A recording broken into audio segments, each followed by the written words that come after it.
Buen día. Un gusto de recibirlos nuevamente acá. Como todos los sábados, estamos tratando de dar algunas charlas para que podamos entre todos seguir profundizando algunos conceptos de derecho del fútbol. Audio, ¿no? Pablo, ¿se está escuchando ahí tu voz?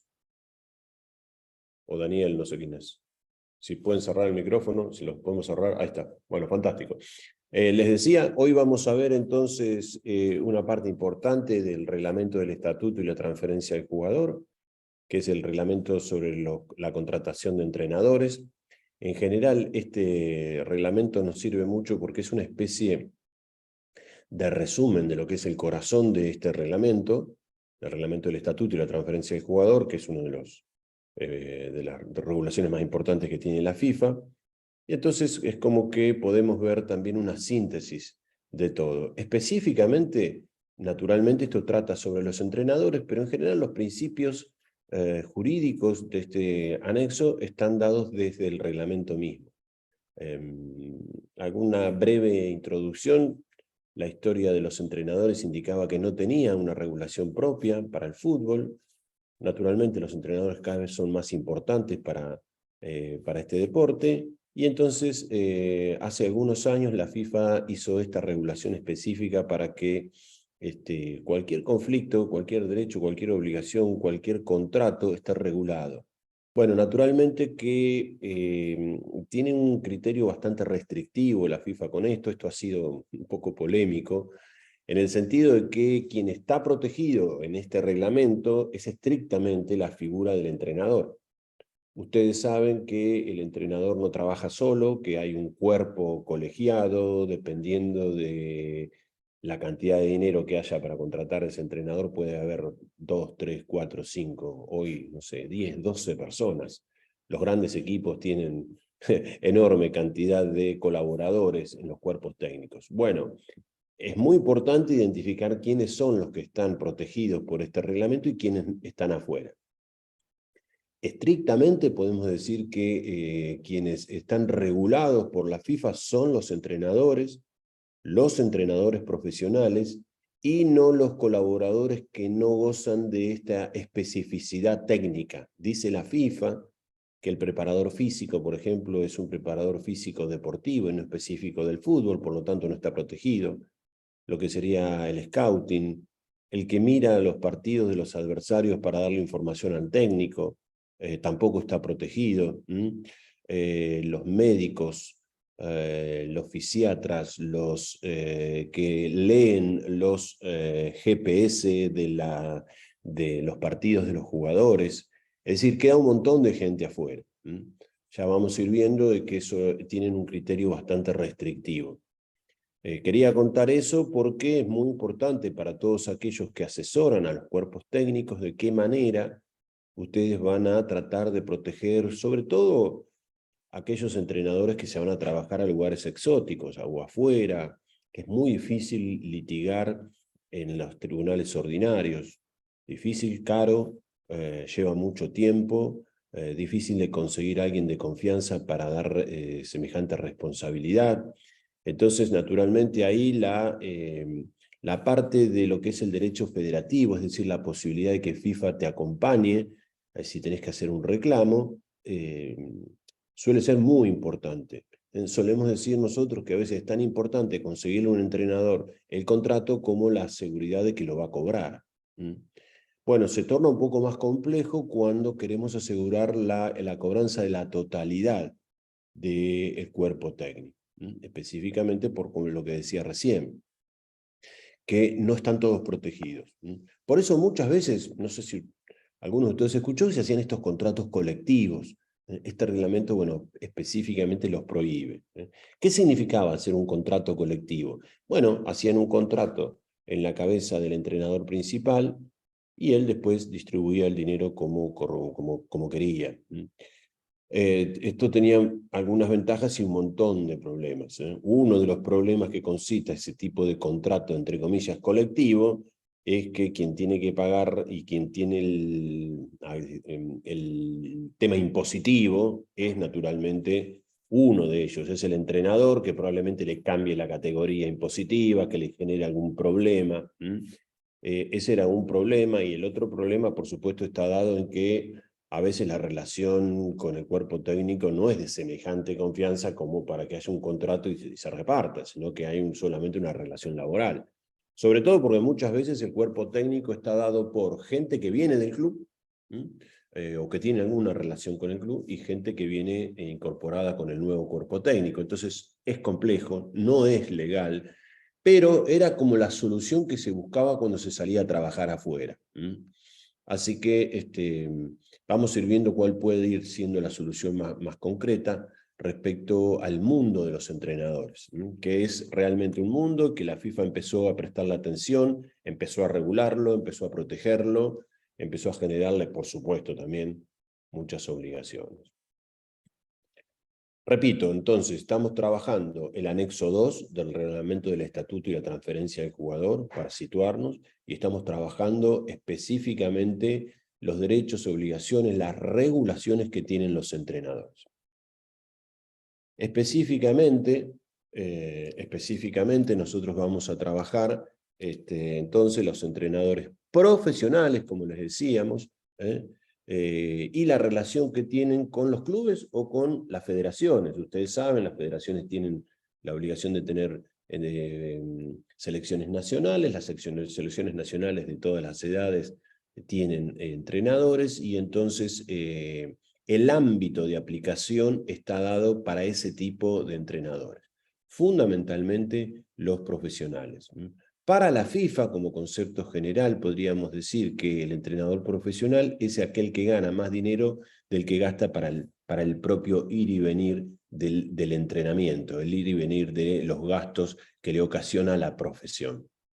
Así de simple, ¿no? No tiene mucho que ver con lo que nosotros tenemos en muchos reglamentos nacionales de, bueno, tiene que ganar el mínimo vital y móvil, tiene que ganar un mínimo de dinero, tiene que ganar, sino que está por fuera de esa situación. El entrenador que gana un poco más de dinero de lo que gasta para ir a hacer el gasto de su profesión, ese es un entrenador profesional.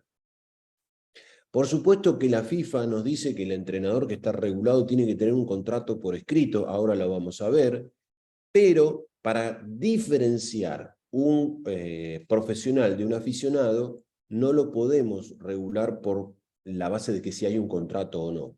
Porque si hubiera un contrato solamente en el que, supónganse, le pagan los traslados del colectivo y un poco más, un poco de la comida y eso, más allá de que haya un contrato escrito, lo más probable es que ese sea un contrato escrito, pero de un entrenador amateur. Si fuera ese el caso, no estaría regulado por este reglamento. Así que esas diferenciaciones son bastante importantes. Y para nosotros también hay que tener en cuenta que a lo que nos vamos a tener es a la definición del reglamento de FIFA y no de las regulaciones nacionales. Salvo que estemos trabajando estrictamente con un entrenador nacional, con una regulación nacional en un ámbito específico, y entonces naturalmente los que nos siguen, ustedes ya saben que la FIFA tiene delegado en las federaciones nacionales la propia regulación interna del fútbol, y por lo tanto iremos a ese lugar a dirimir un conflicto o para ver algún tipo de situación, un contrato, etc. Entonces, como decíamos, el presente anexo está dado para el tipo de determinados que perciben su actividad un monto superior a los gastos que genera, a los gastos que le genera esta actividad. Eso, para la FIFA, es un entrenador profesional, para ponernos de acuerdo específicamente de lo que estamos hablando. Y, por supuesto, estar contratado por un club profesional o una asociación de la federación miembro correspondiente. Para todos los que trabajan en el futsal y los quieren seguir haciendo, bueno, naturalmente, me fui, a ver, perdón, salté de página. Para los que trabajan en el futsal y quieren hacer contratos con los entrenadores de futsal, van a aplicar este mismo reglamento. Bueno, siempre vamos a hablar del principio general más importante que tiene el fútbol. Lo van a decir casi todos los reglamentos en los que tenga que ver algún tipo de regulación contractual, que es la estabilidad contractual. La FIFA, siempre decimos lo mismo, la FIFA va a estar a favor de la estabilidad contractual. Este anexo de este reglamento, naturalmente, no está ajeno a eso, y lo va a decir de entrada y después lo va a decir de todas las maneras posibles. Cada asociación tendrá que trabajar para proteger la estabilidad contractual de los entrenadores en este caso, pero los que vienen ya viendo este reglamento saben que pasan lo mismo con las jugadoras o los jugadores de fútbol, ¿no es cierto?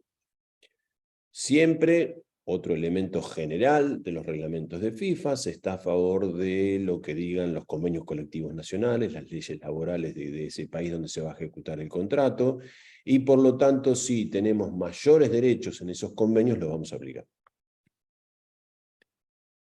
Bueno, fíjense que acá dice que el entrenador debe tener un contrato por escrito con un club o una asociación formalizado a título individual.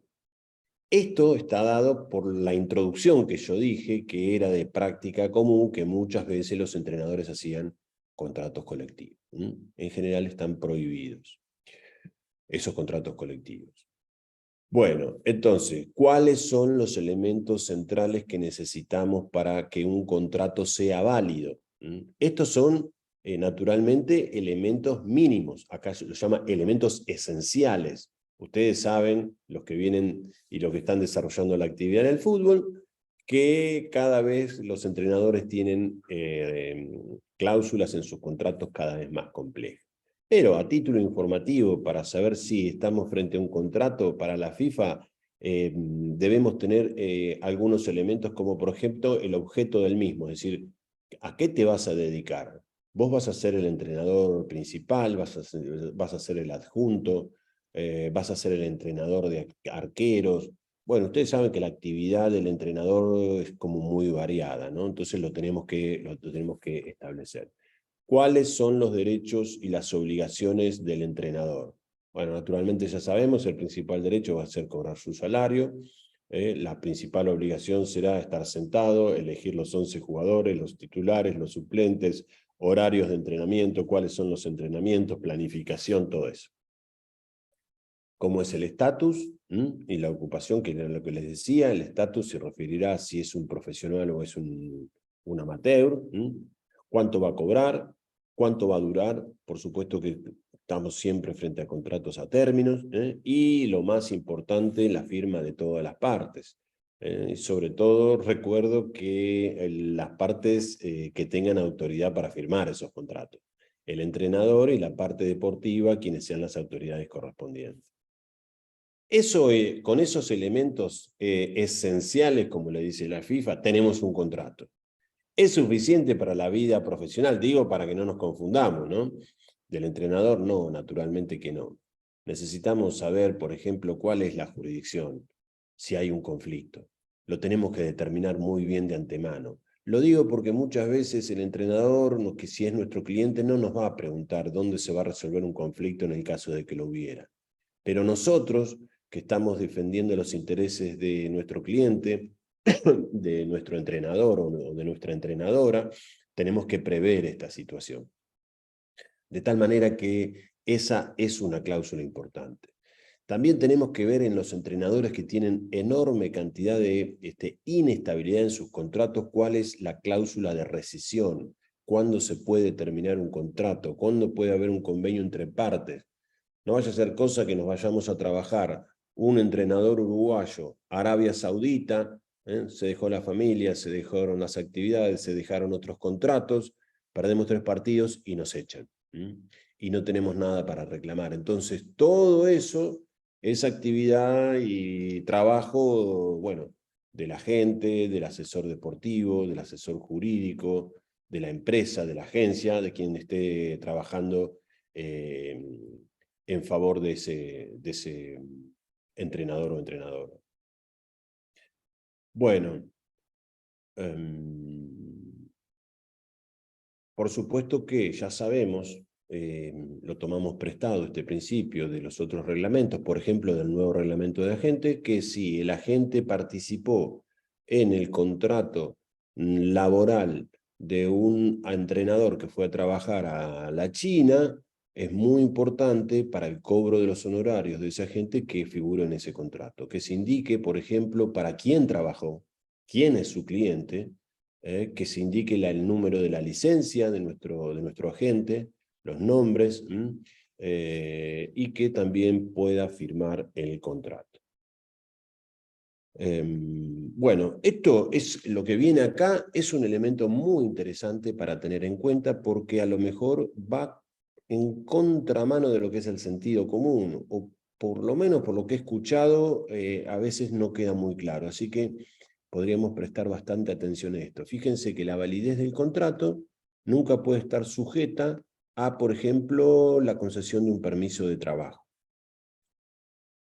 De tal manera que si, supónganse que nosotros teníamos un entrenador mexicano y nosotros como agente le conseguimos un contrato para ir a trabajar a Estados Unidos.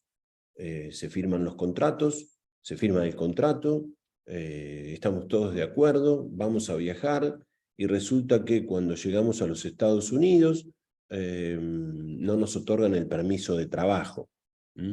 Algo que por otra parte no es tan fácil en los Estados Unidos, pero podemos elegir cualquier otro país, ¿no? Naturalmente.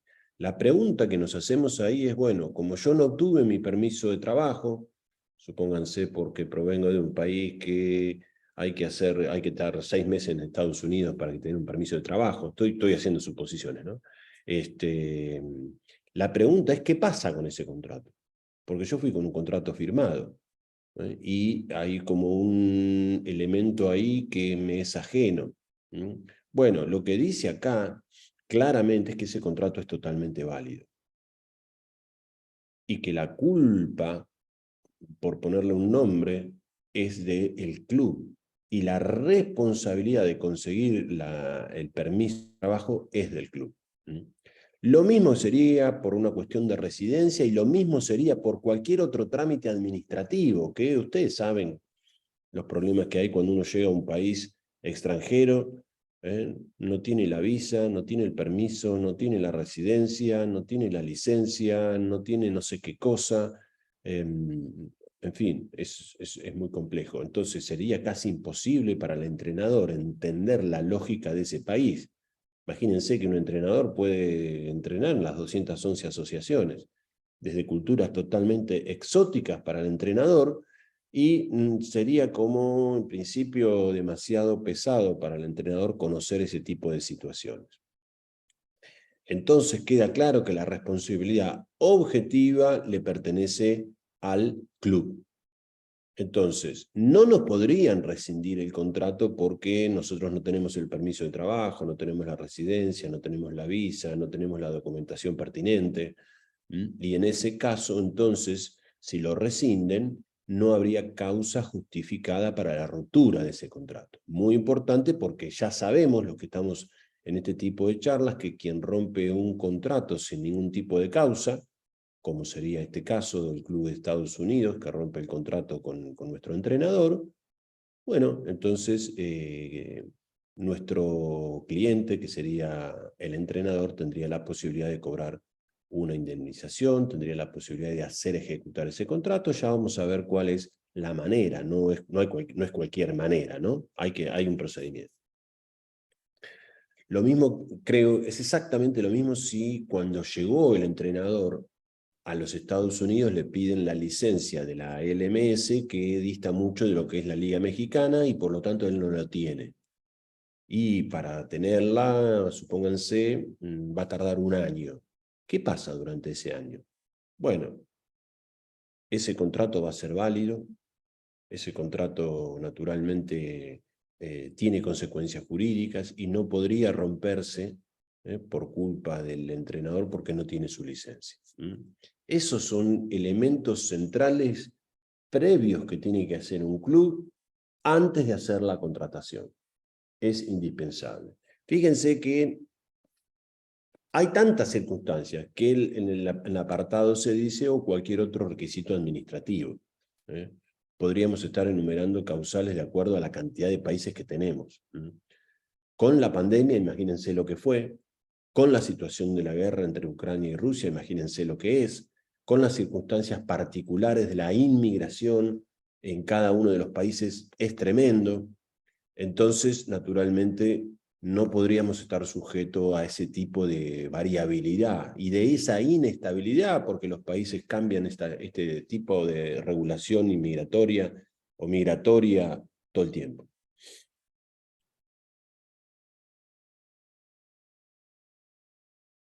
Bueno,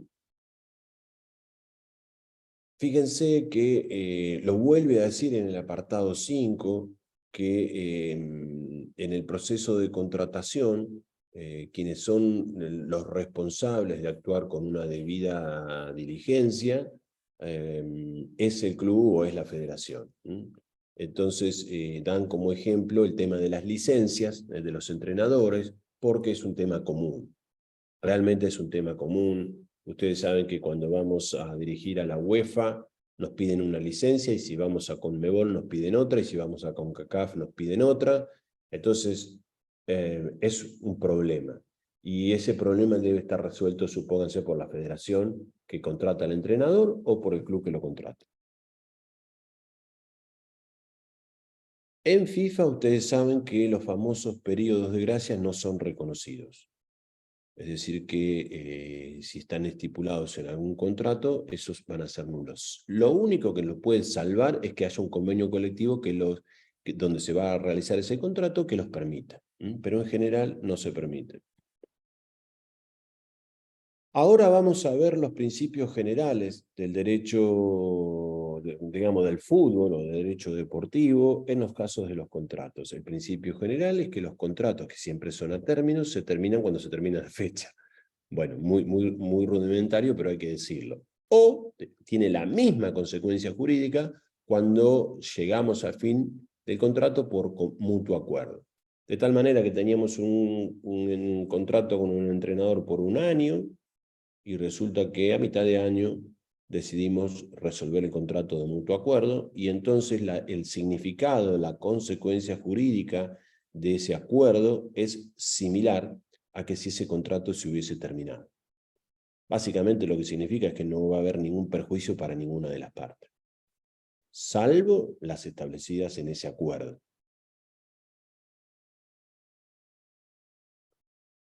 Bueno, en caso de que exista una causa justificada, cualquiera que tiene la causa para rescindir, esa causa puede rescindir el contrato y no pagar ningún tipo de indemnización, y yo agregaría no tener ningún tipo de consecuencia negativa.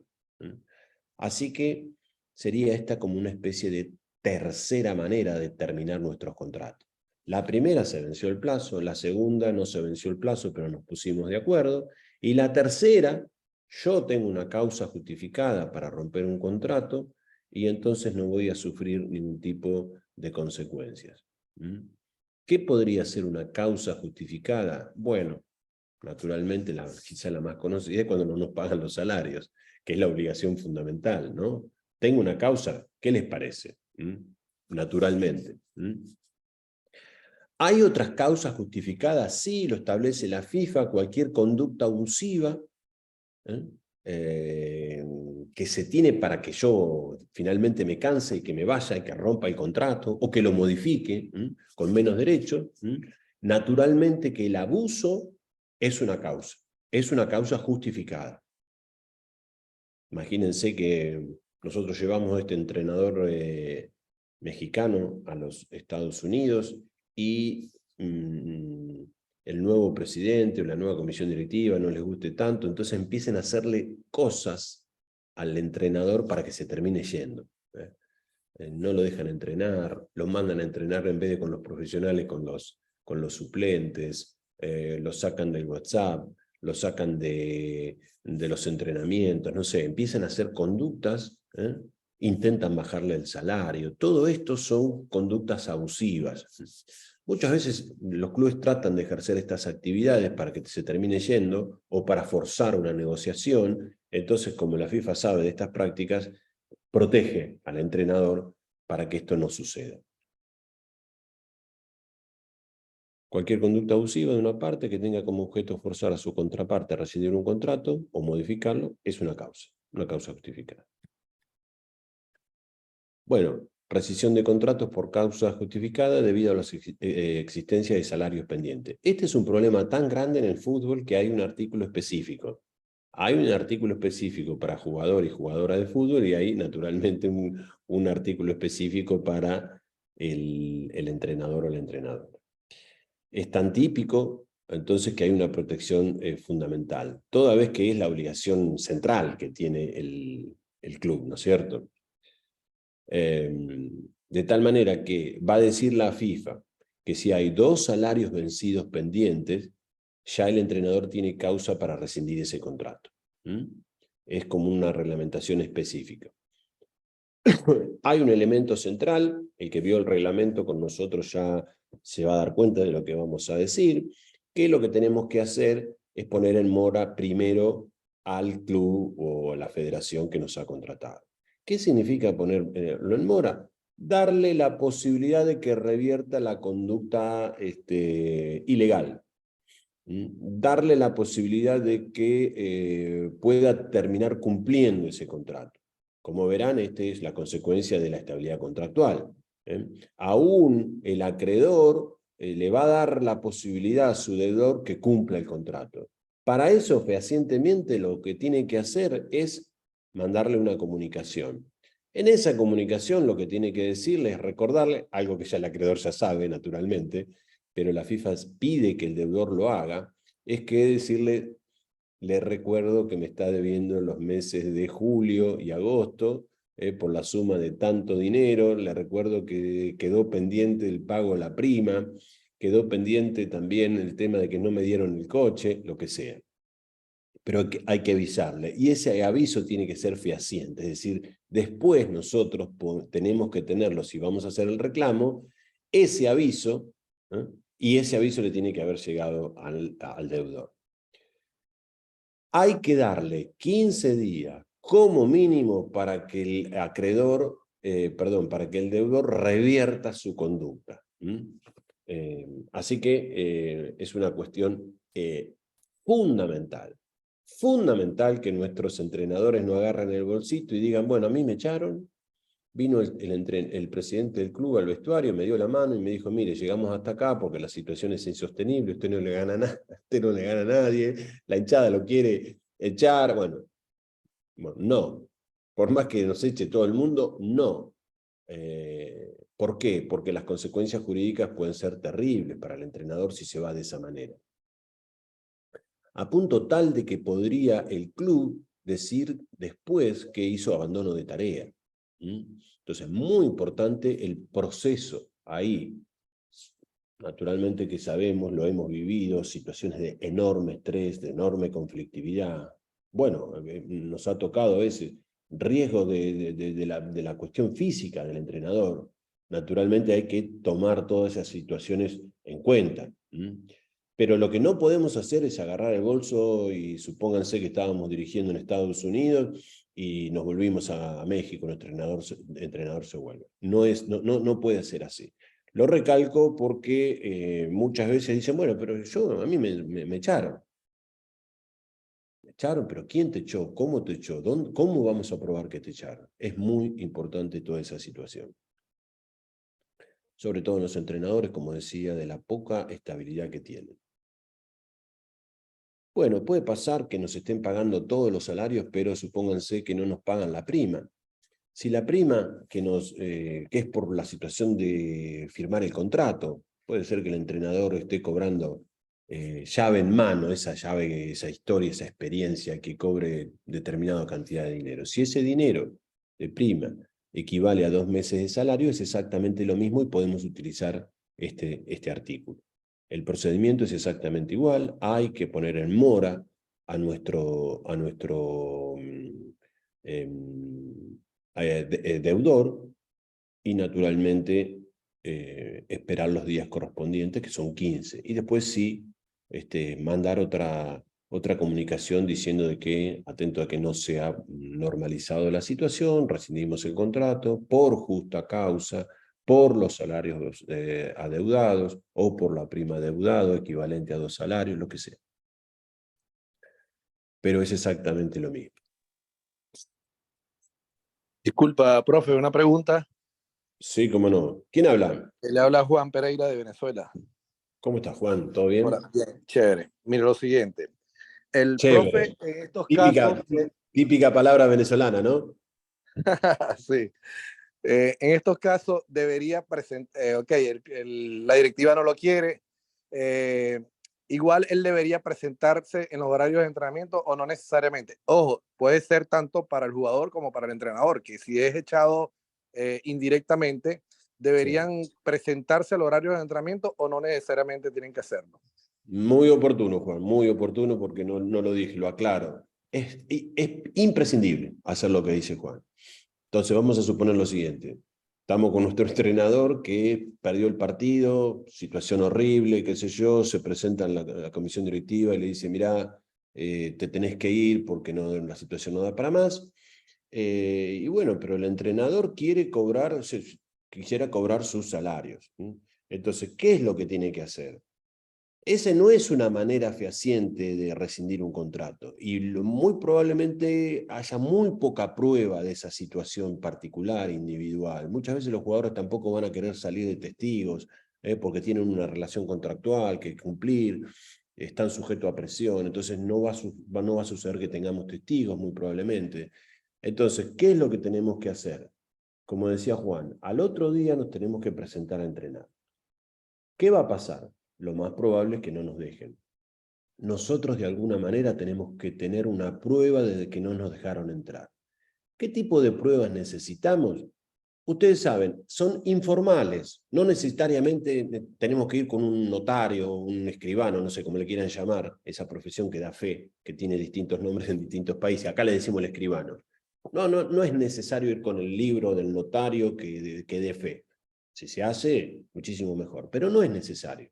Lo que sí es necesario es, por ejemplo, que le mande un WhatsApp al presidente y le diga, mire, me estoy yendo a entrenar como todos los días, les pide por favor el acceso y ver qué contestan.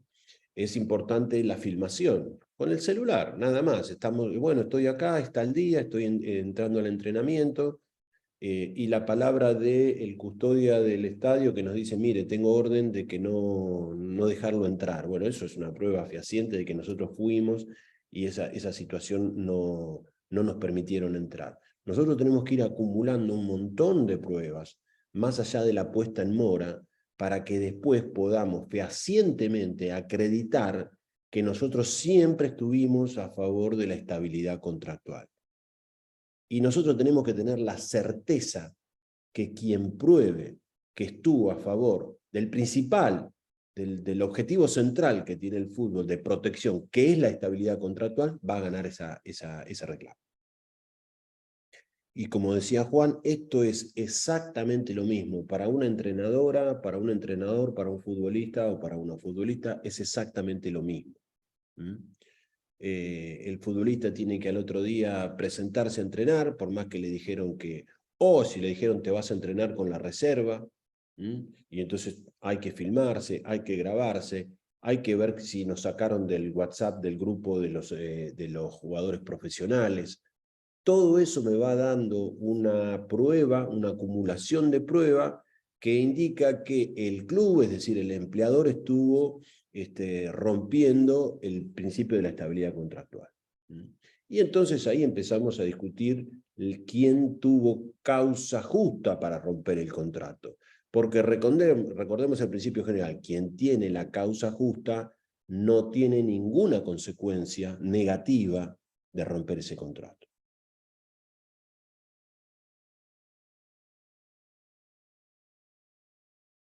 Bien, como contrapartida, consecuencias de rescisión de contrato cuando no hay causa. Y fíjense el principio general, en todos los casos la parte que incumple el contrato se obliga a pagar una indemnización. Así que, ¿el presidente del club decidió ir al vestuario, darle la mano y rescindirle el contrato?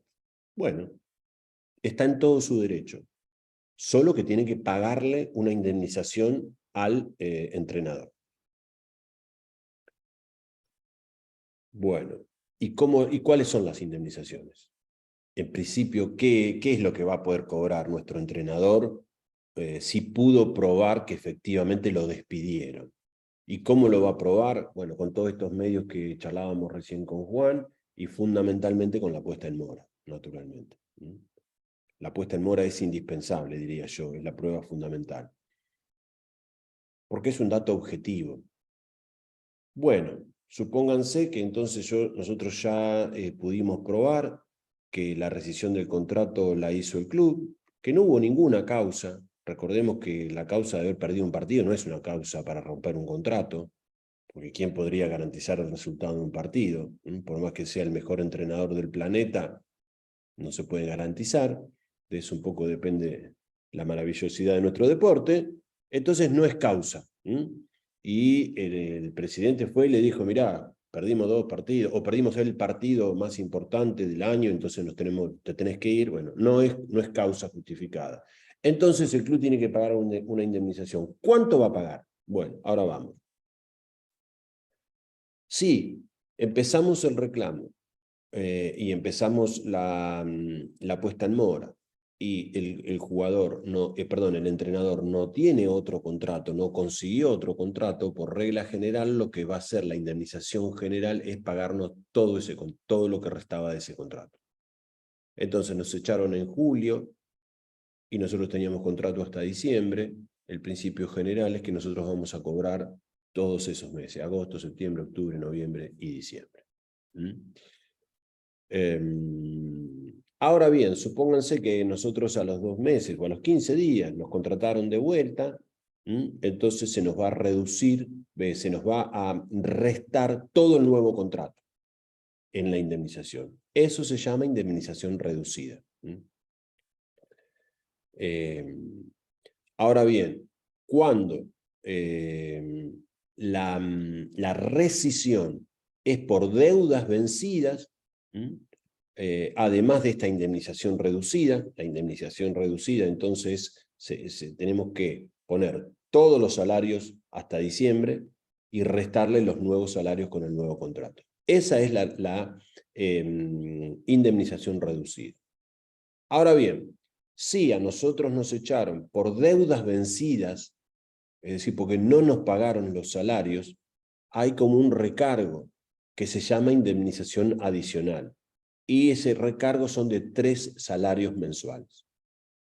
¿Por qué? Porque es como una especie de carga que se le impone al club por haber vulnerado la principal obligación que tiene, que es pagarle el sueldo al trabajador, ¿no? Naturalmente.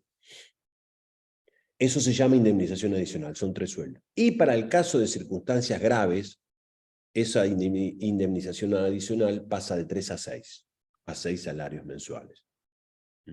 Entonces, ¿cuál podría ser una circunstancia grave? Imagínense que nuestro entrenador mexicano estaba en Estados Unidos, no le pagaron los sueldos, le retiraron el pasaporte, con lo cual puede tener algún tipo de consecuencias en sus movimientos, no se puede ir del país, básicamente el primer elemento, o le sacaron el contrato de la casa, no tiene dónde vivir, lo dejaron en la calle, tiene que ir a un hotel, sí, pero no tiene plata porque no le están pagando el salario. Bueno, todo eso acumula una situación de muy mala fe del empleador. Bueno, entonces no es lo mismo aquel que no pagó el salario, pero tuvo un trato humanitario, por ejemplo, le pagó el ticket de vuelta, le dio el pasaporte, tuvo un trato cordial, no es lo mismo que el que hace toda una conducta de mala fe. Sobre todo una persona, en estos casos, una persona extranjera, ajena a la cultura, prácticamente sin contactos, sin familia, ¿no? Todo eso pesa.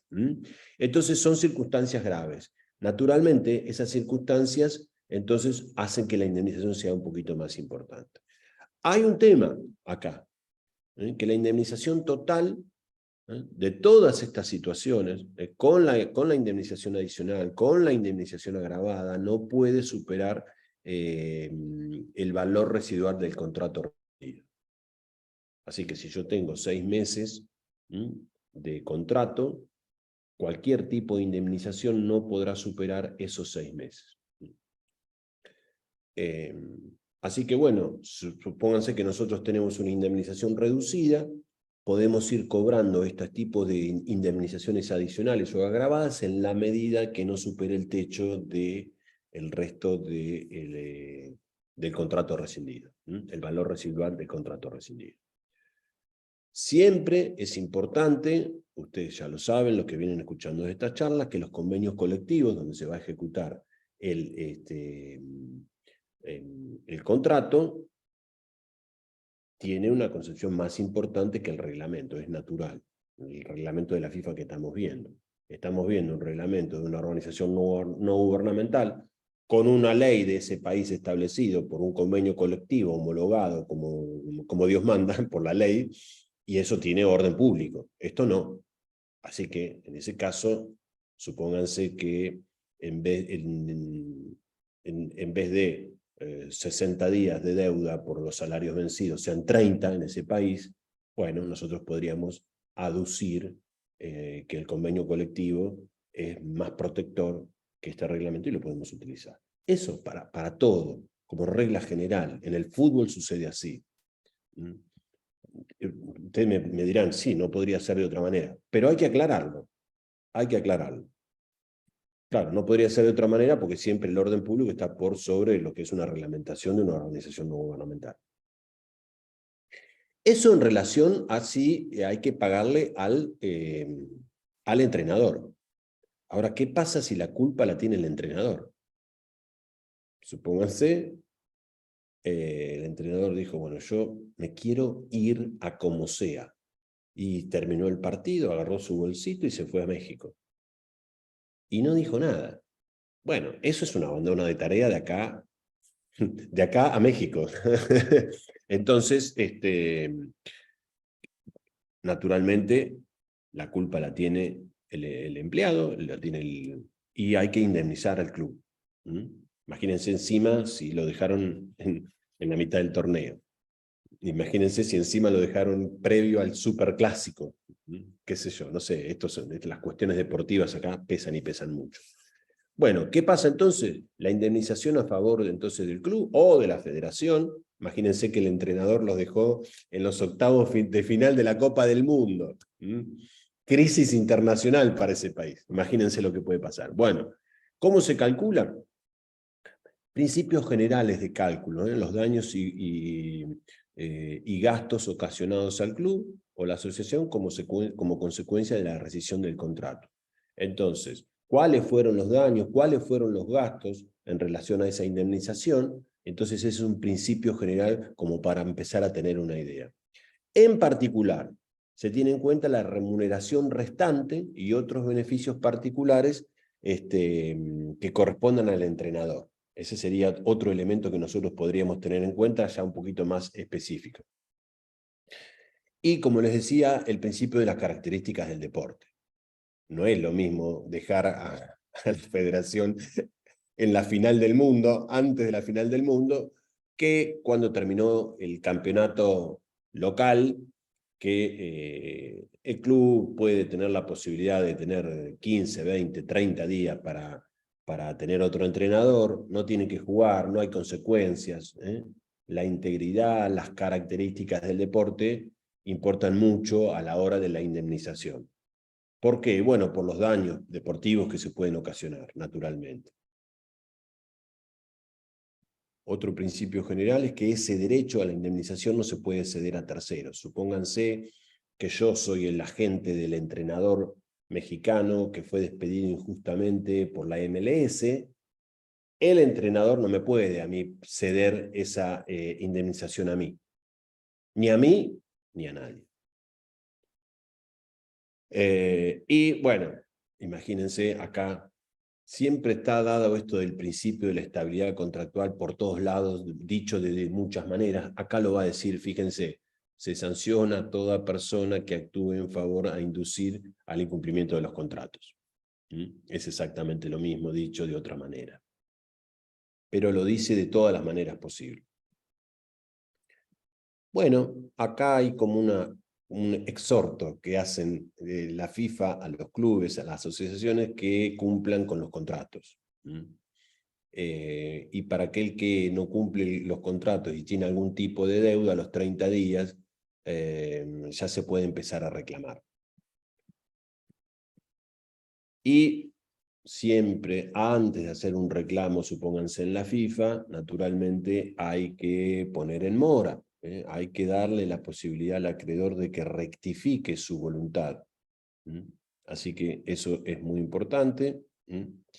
Y atención que las consecuencias de las sanciones que impone el Tribunal del Fútbol para quien rompe los contratos, además de las que acabo de decir, son advertencia, apercibimiento y multa.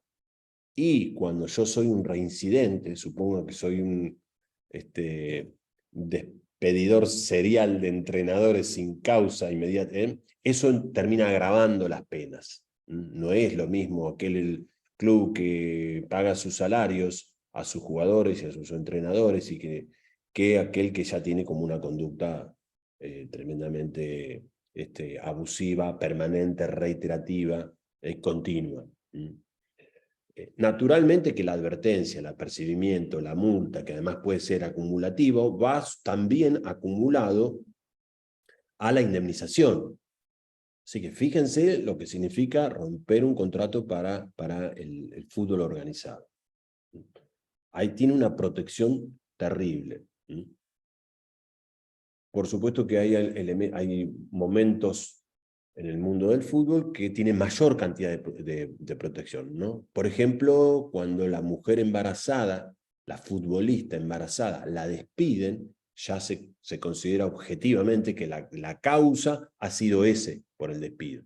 Y la indemnización es terrible, es muy fuerte.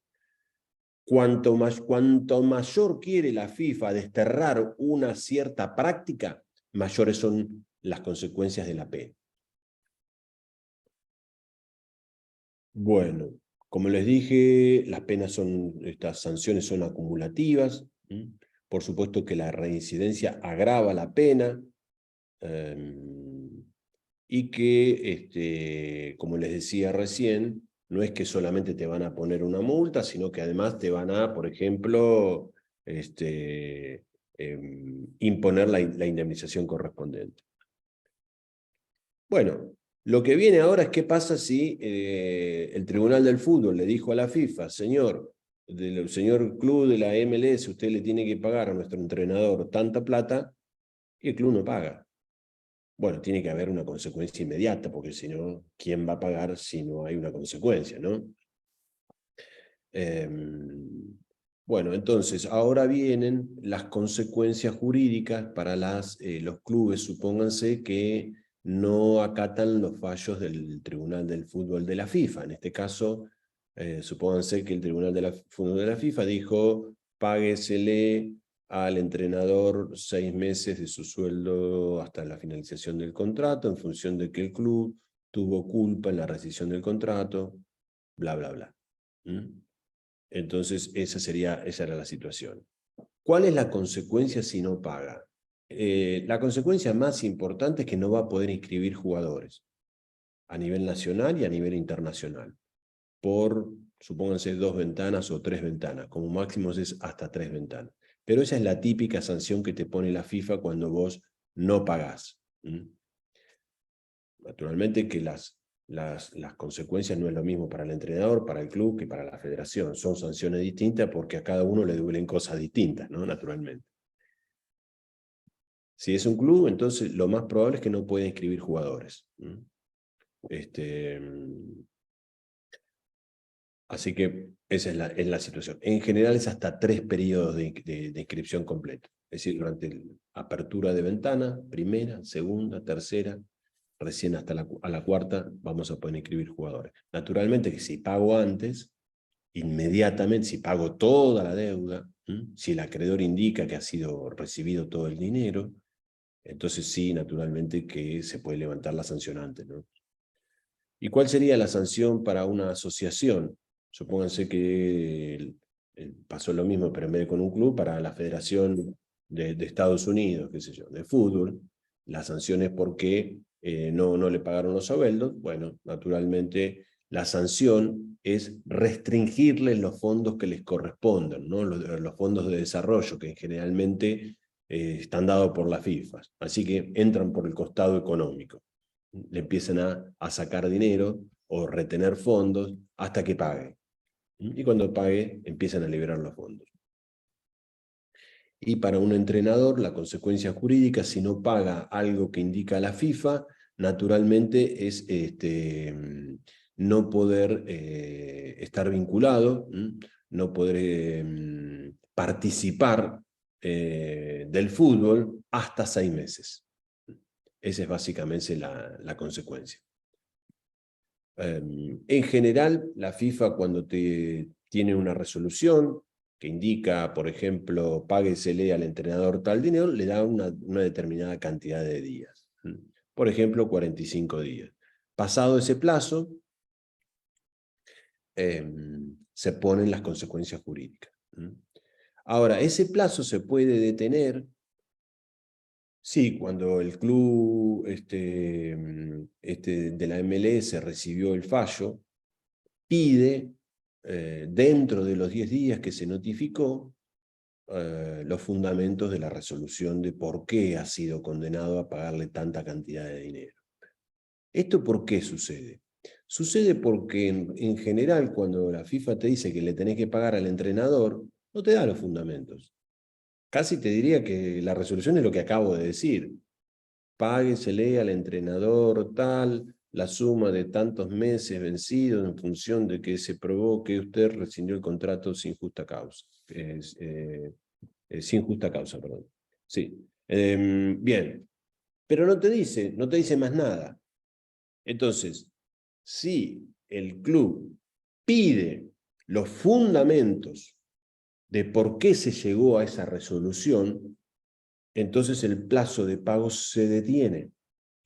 ¿Hasta cuándo? Hasta que la FIFA le entrega al club los fundamentos. Y ese club tiene la posibilidad de, ahora, bueno, me convenciste, pago, y si no, tengo la posibilidad dentro de los 21 días de apelar la decisión de la FIFA. Recuerden ustedes que toda resolución de la FIFA es apelable ante el Tribunal Arbitral del Deporte. Órgano arbitral independiente, con sede en Suiza, único órgano al que se le pueden apelar las decisiones de la FIFA y que en general casi todas las federaciones deportivas del mundo lo toman como el órgano de apelación de sus resoluciones.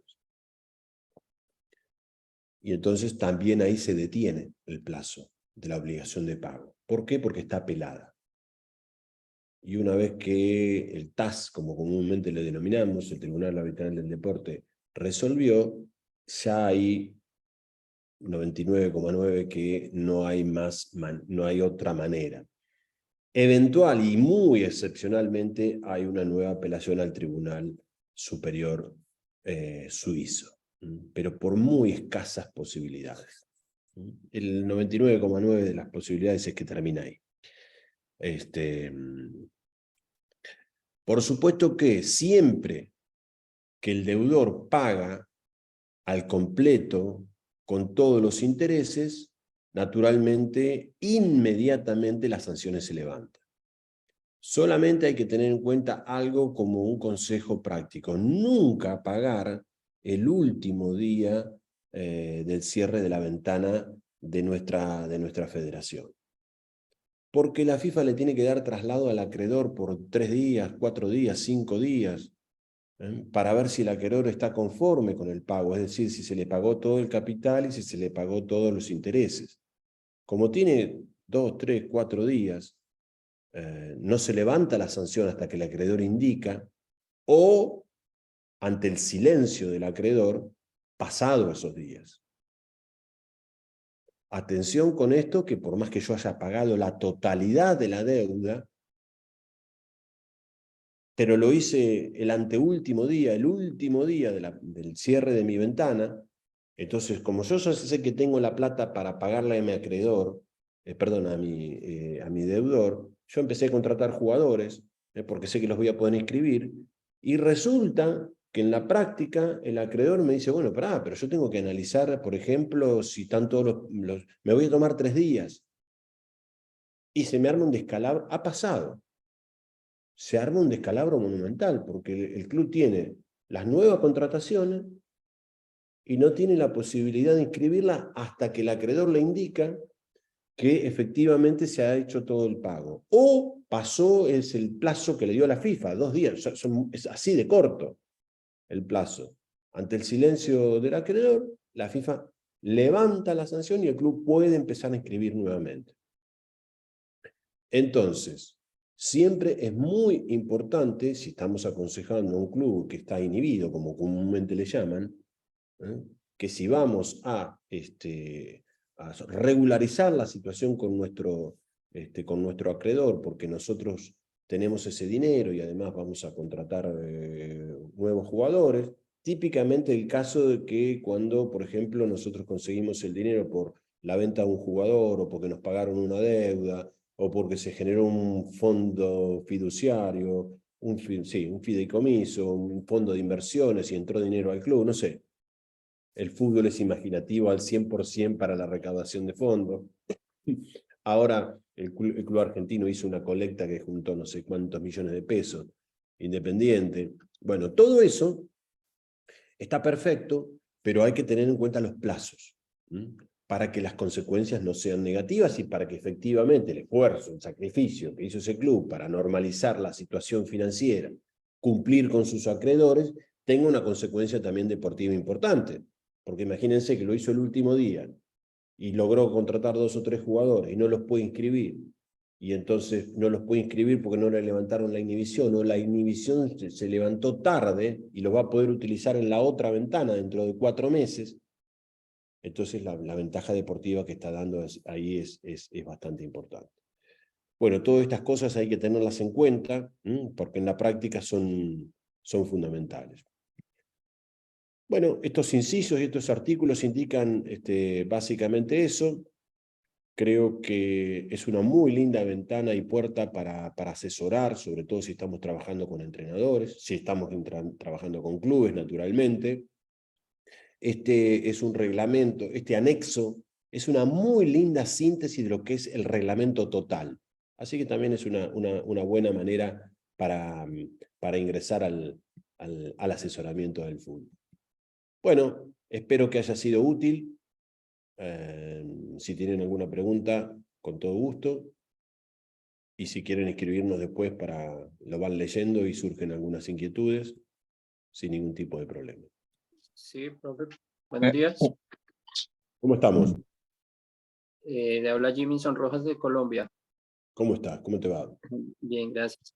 La pregunta sería, por ejemplo, en Colombia el Código Laboral establece para contratos a término indefinido, que se firman en algunos casos con entrenadores, una indemnización de 1 mes de salario cuando el entrenador lleva solamente 1 año de trabajo. Digamos que en teoría sería menor a lo que podría establecer FIFA. En ese caso, digamos, si el club cumple con el pago que dice la legislación laboral, de todas maneras el entrenador podría acudir a FIFA para solicitar ese, digamos, un pago superior. Sí. Sí, en la medida que tengamos una connotación internacional. Si nosotros tenemos un entrenador colombiano con un contrato con el América de Cali, con un club colombiano, y no tenemos ninguna nota de internacionalidad, ahí la FIFA no tiene ningún tipo de injerencia. ¿Por qué? Porque está dada esa función de control a la Federación Colombiana de Fútbol. Ahora, si resulta que mandamos un entrenador uruguayo al América de Cali, ahí nosotros tenemos la nota de internacionalidad y entonces la protección, el conflicto va a ir a FIFA, no va a ser en la Federación Colombiana.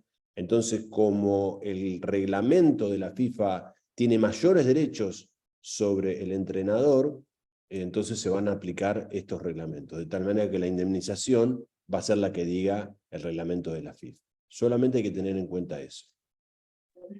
Ok, muchas gracias. Hay un tema aquí que surgió hace poco, no sé si lo haya de pronto escuchado, con el entrenador Alfredo Arias, uruguayo, y él firmó una cláusula con Santa Fe cuando se devolvió a Uruguay de no poder dirigir durante 2 años en Colombia si regresaba, como con una, digamos que una prelación para Santa Fe cuando él volviera.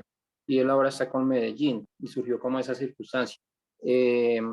La pregunta es si a la luz de esos reglamentos de FIFA ese tipo de cláusulas son válidas o serían ineficaces, pues en razón a que, digamos, limita el derecho al trabajo del entrenador. Son nulas esas cláusulas. Claramente nulas.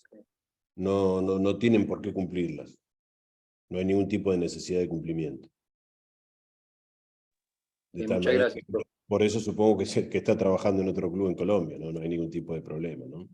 Sí, muchas Ese gracias. pacto de caballerosidad que muchas veces existen todavía en México, en algunos países, esos tampoco son legales y entonces no hay ningún tipo de problema. No hay por qué cumplirlas y no hay ninguna consecuencia para quien no las cumple. ¿Puedo hacerte una pregunta? ¿Cómo es tu nombre? Pablo, Pablo, qué gusto saludarte. ¿vos sos Pablo También te también? hablo, también Pablo, de acá de Argentina también.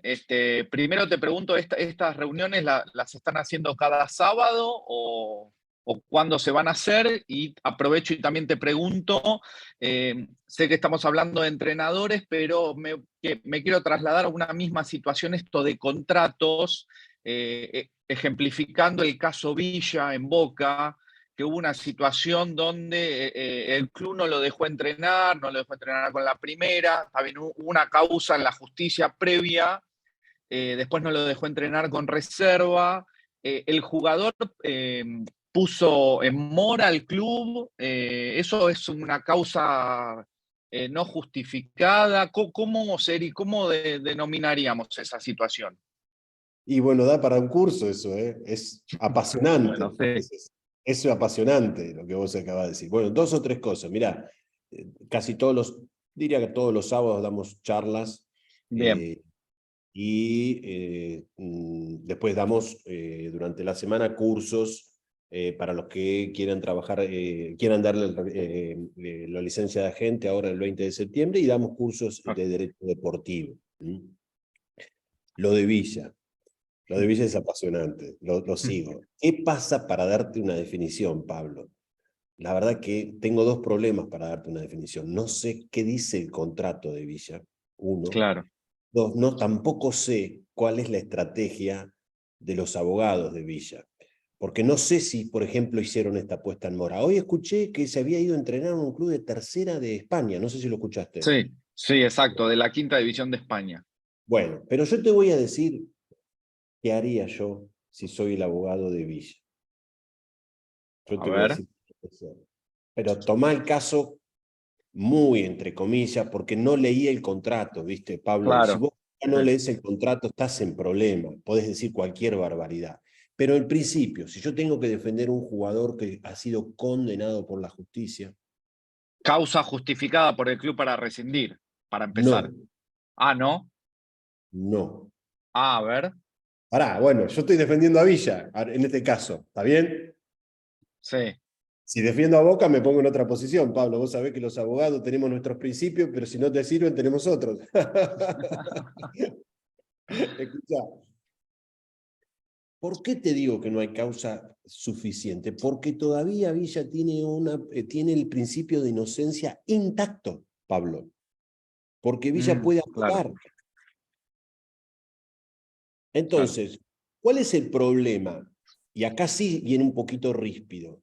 Es muy probable que Villa haya firmado un protocolo de protección de género y de abuso sexual que hoy firman casi todos los clubes.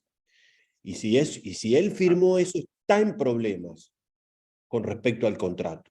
Ahora, hay clubes, insólitamente, no creo que sea Boca, pero conozco un montón de clubes que todavía no han hecho esos protocolos. Bueno, es una muy linda manera de entrar a los clubes a asesorar esto, porque esto es hoy es la Biblia. Vos no podés tener un jugador sin hacerle firmar esto, porque si no, tenés un jugador condenado por la justicia, condenado socialmente, condenado por los medios, y vos lo tenés que hacer trabajar. Recordamos que estamos hablando de un jugador de, no sé, 10 millones de dólares, 15, 20, no sé, lo que vos Seguro. quieras. Bueno, Sí. pues, patrimonialmente el perjuicio para el club es un escándalo. Entonces, si Villa no firmó ningún tipo de protocolo de despido por alguna condena en primera instancia, yo, si soy el abogado de Villa, hago lo que contaba recién como ejemplo. Agarro el bolso de Villa, me voy a entrenar, no me dejan entrenar, filmo, grabo, Claro. ahí mando un escribano, Perfecto. vale la pena. Entonces digo, señores, a mí no me dejan entrar a trabajar. Recordá una cosa muy interesante, Pablo. Villa es colombiano. Boca es un club argentino. Son dos federaciones distintas, con lo cual la jurisdicción de FIFA es ineludible e inevitable. Perfecto. Entonces, es muy probable que si yo soy el abogado de Villa, le digo, mire, señores de FIFA, acaba de rescindirse mi contrato sin ningún tipo de causa justificada. Bueno, viejo, pero a vos te condenó la justicia. Sí, me condenó la justicia en primera instancia. Pero mi Claro. principio de inocencia es totalmente intacto. Yo voy a apelar. Voy a apelar ante la Cámara. Y si me condena la Cámara, voy a apelar ante la Corte. Así que durante todo el proceso del contrato de Villa, yo voy a tener mi principio de inocencia intacto. Entonces, ¿viste? Se entiende. ¿Se entiende, Pablo? Claro, se Solamente entiende. usamos ese nombre un poco ficticiamente, porque, insisto, si no tenemos el contrato, estamos hablando de más. Claro, sí, sí, en el aire. En el aire. Pero es muy importante agarrarse de todos los elementos que tengamos, porque ojo que por más que yo como jugador haya firmado cualquier cosa, yo no puedo firmar en contra del principio de inocencia amparado por la Constitución colombiana, argentina, chilena y la que vos quieras. ¿Me entendés? Porque la esclavitud se abolió ya hace unos cuantos años, gracias a Dios, ¿no es cierto? Seguro. Entonces, bueno, pero Pablo, eso podríamos hablar Sí, horas. exacto. Gracias por supuesto por tu respuesta y vamos a ir hablando. Gracias. Un placer, un placer. Bueno, gente, les mando un gran abrazo, espero que haya sido útil y nos estamos viendo en alguna otra charla. Abrazo para todos. Gracias, Gracias. profesor. Gracias, saludos a todos. Gracias, excelente. Ecuador. Gracias. Gracias, saludos. Bendiciones. Bendiciones.